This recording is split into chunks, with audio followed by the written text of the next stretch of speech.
Freddie Freeman is now a diamond, so obviously he's going to be in the lineup. So this is what the squad is going to be looking like for this game. Nothing really new has changed. Barry Larkin is back in at short. Thank God Kluber is going to be taking the mound in this game. I think his inside edge was down a lot a couple days ago, so I really didn't want him to take the mound when that was the case. But here's a quick look at his stats. Again, Freeman's stats, if you didn't see them, since he did get an increase in overall. 87 contact versus righties, 76 versus lefties is still very good. 89 power versus righties is also very good. With his inside edge, too, I think he had an inside edge yesterday. His contact and power was up to around the mid-90s. He also has 54 vision now after, I think he had 47 vision before he got upgraded to a diamond. So yeah, I'm just glad Freddie Freeman is getting some love, man. And I'm hoping he's going to have a good inside edge a lot too, because yeah, I think he was up to a 96 yesterday, and the hitting stats versus righties were very good.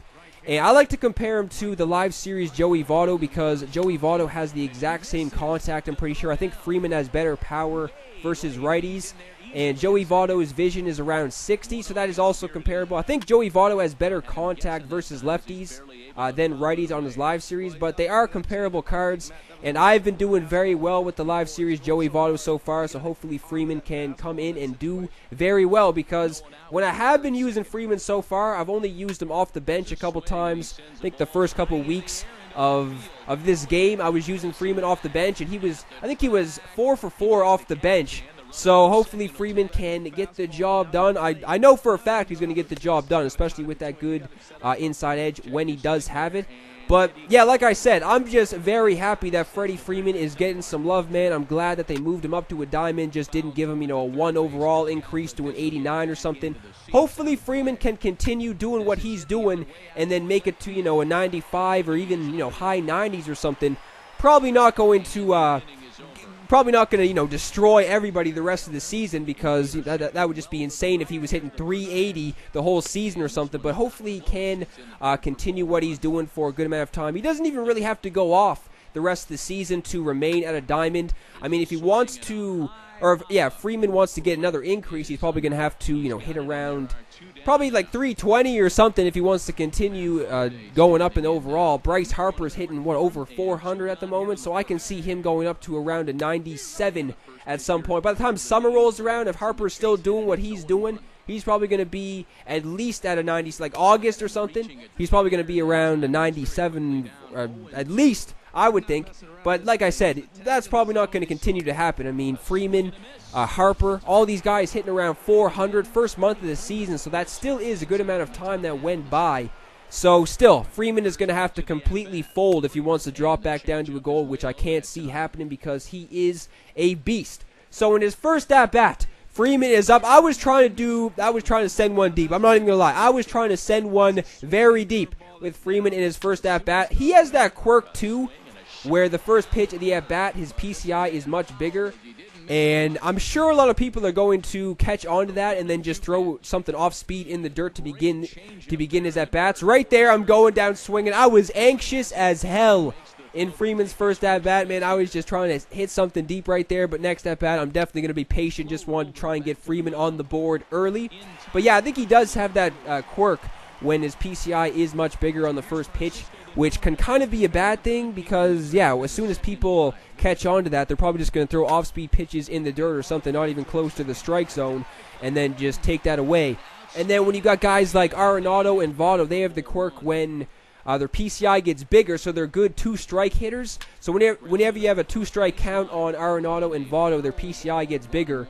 So, to be honest, when Arenado and Votto are up at the plate, I'm kind of hoping I get into a two-strike count because your PCI does legitimately get double the size when they are up with a two-strike count.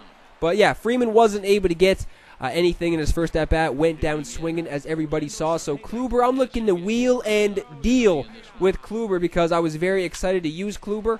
Cepeda steps up to the dish for this guy, drives a single to the left side of the infield, squeaks by Barry Larkin, so he's getting his first base hit of this game. So there's still one down in this inning too. Kenny Lofton is eventually making that grab in center field.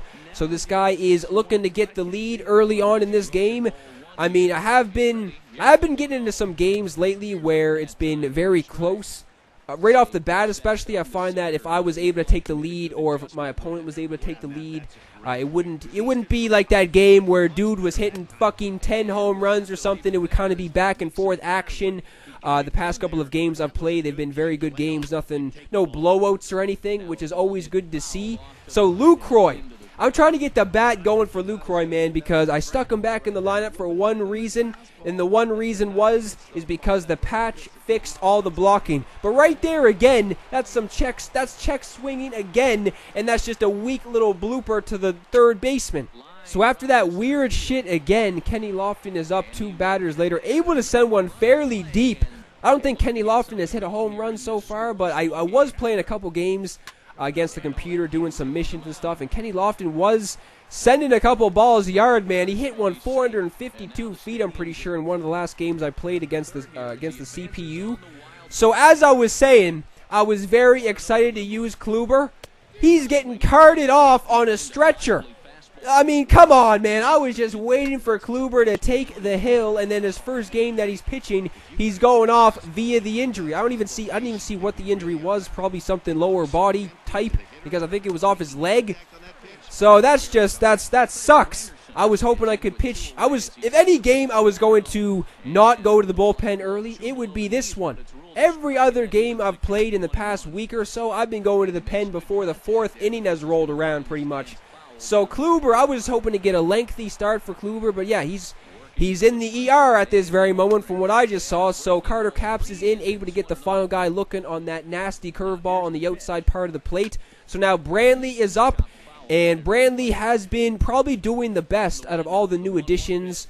After I finished the Indians collection right there, he's able to find the gap. I mean, he's able to cut that off, but Brantley with that good speed, he's able to make it into second base. So now I got somebody in scoring position with Arenado up. There's still nobody down.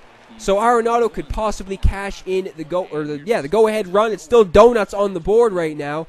So trying to get the first run of this game. I don't understand, man. The only one thing I really don't understand in this game is how you can have good swings and send something a million feet foul. I mean, does that make sense to anybody else? I mean, what else can you do? That's the purpose of being up at the plate, is to get good swings, and then when you make a good swing, it's a million feet foul. So I'm not really sure how that keeps happening, but right there, that was a foul ball. Arenado is, as I was saying, trying to cash in the first run of this game, able to send a line drive to center field. He makes the shoestring grab in center field, so I wasn't able to tag up. I thought that was going to get down, so that's kind of why I hesitated on second base. But Brantley eventually was able to make it to third base on a wild pitch. And then Luis, I don't even know how the hell that squeaked by the first baseman. I don't even know how the hell that was put in play. So Luis gets the RBI. I'm taking the 1-0 lead in this game after that first at-bat from Freeman. I'm looking to redeem myself. Getting anxious again, even though I said I was going to be patient. So second pitch of this at-bat, the PCI is not that. That's kind of why I was swinging early, because the PCI was huge. Right there, it doesn't even matter. Freeman is connected with one. That is leaving the yard. Freeman is getting something done in the day. Well, the Diamond Freeman is getting something done in the Diamond Freeman debut. So Freeman is getting some more insurance for the squad. It is now 3-0 after the 2-run shot from Freeman. So Barry Larkin, dude, I'm not even joking. He could legitimately step up to the plate every single at-bat. He could square something up, hit something, perfect placement, a good swing and everything. It'll be a weak ground ball, weak fly ball right at somebody. So I may start using the rookie Troy Tulowitzki more, because he had a pretty solid debut game, has that very good fielding too. So I'm not really sure. I may start using Lindor at short. And what I might do too is I have DJ LeMahieu currently on the squad. He's not on the bench or anything, but I do have DJ LeMahieu because I did finish the Rockies collection, obviously.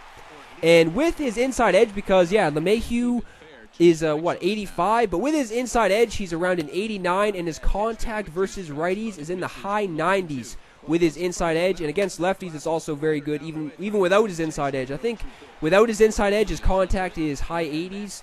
And his vision is also pretty good, too. I think it's around 80. I'm not really sure. I forget what his fielding is at the moment. But I may put DJ LeMahieu in the next couple of games because, I don't know, just try and switch things up a little bit. Put Lindor back to where he should be playing. And then possibly, I may just, put Tulowitzki at short and then just play LeMahieu at second base. Who knows? We'll have to wait and see. So Granderson is in as a pinch hitter. Good thing he has that speed because he avoided being doubled up right there. So Lofton is back up. Lofton has been... I've been doing pretty good with Lofton so far. I haven't really been getting rewarded with all the base hits. I mean, I have been making good swings with Lofton, I meant to say, but just haven't been getting rewarded with all the base hits. Like, that was a pretty solid swing right there. Wasn't able to get a base hit, but then Brantley is up, and that one is leaving the yard in milliseconds. Brantley is such a beast, dude. This 94 Brantley is just killing everybody. Just embarrassing pitchers. This 94 Brantley is. Arenado just hitting a weak chopper back to the mound, and that's the third out of this inning. So I am taking the lead. It's now 5-0. So this should be good enough insurance. I mean, if this guy came back and won this game, that would be a fucking fail, a miserable fail. So this guy is sending one deep right here, and I thought something weird was going to happen because there was no commentary when this happened. And that, wait a minute. I thought this was fixed. Don't tell me this is still a problem in this game. You're kidding me.